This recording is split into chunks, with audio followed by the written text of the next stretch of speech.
Hi there. Welcome to my email teardown series. I'm Emily, an email conversion strategist and copywriter. Today, we're going to dive deep into Gwyneth Paltrow's Goop abandoned cart email sequence. Is Gwyneth Paltrow's modern lifestyle brand up to date with the best marketing practices, or do they have serious abandonment issues? Let's find out. So, I already abandoned my cart. Let me just check my notes. On August 5th at 8:08 p.m.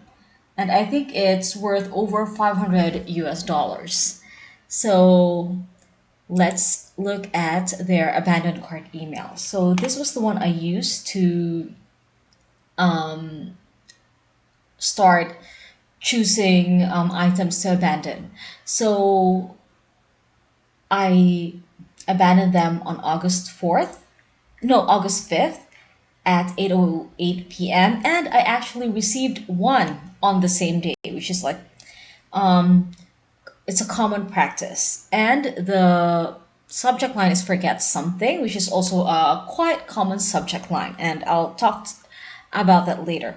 But one thing I have to say is again, just like core organics, this is terrible.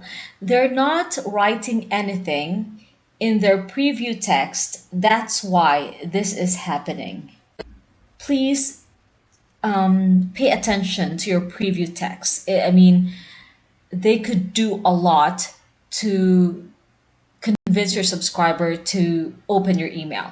And having these random text is not going to help you convert. So let's open. I want to check okay. So they sent it to me at 9:07 p.m. an hour after. So I must have abandoned it at 8:07, not 8:08, and an hour later they sent me the first abandoned cart email, which is pretty common practice.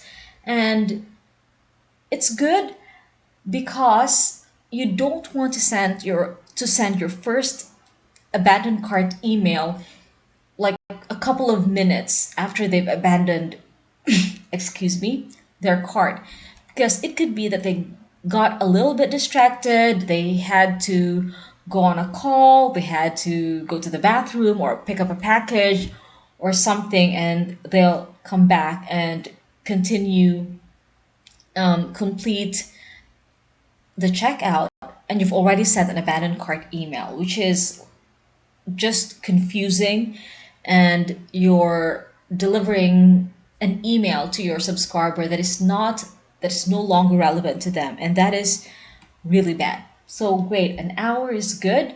And actually this is something you could test out. Maybe 2 hours is better, maybe 5 hours is better. You have to test it out, find out which works best for your brand. So these are the things I bought, quite random summer things. So three things.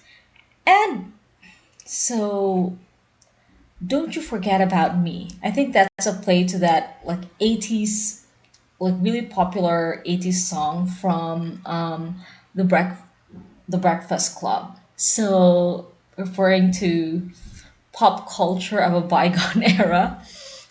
Looks like you left something behind your cart. You have great taste. So finish your order before these items are sold out. I think to me, this header works. It's it's telling me that I forgot something, that and they're complimenting me for my great taste, and that what should I do? You should finish ordering these items before they are sold out. So there is a hint of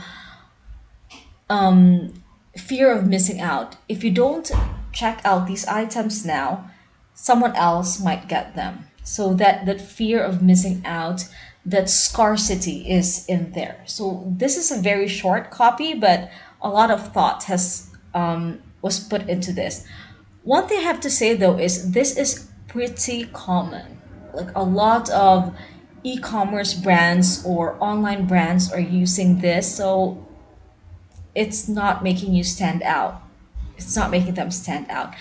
And I like it that it's very clean. They're just focused on the items that I abandoned. So it's just a gentle reminder. gentle reminder. Make them yours. I love this call to action button. It's not the overused buy now, shop now, complete your checkout. I mean, those CDA buttons could work. This just it's a bit different. And of course, at the end of the day, it's the testing that will decide, it's the data that will decide which is the best call to action button. But so far, I like this one. It's a bit different and make them yours. It's giving you this, it's painting a picture of you owning this really beautiful items that you liked enough to put to your cart. And they have this section that we're also loving something. So, okay, I'm a bit torn. Ideally, you all the abandoned cart email should focus on the things that are abandoned. When you are introducing other things, it takes the focus away from these things. So you're making them look at other things, and then maybe, I mean, it's good if they will shop now, but most likely they will not automatically shop now. They will take a look at these products and then read about them and then maybe Google them. So again, you're taking people away, farther away from the cart. So with the first email, try to be disciplined and focus on this. But again, I don't have their data.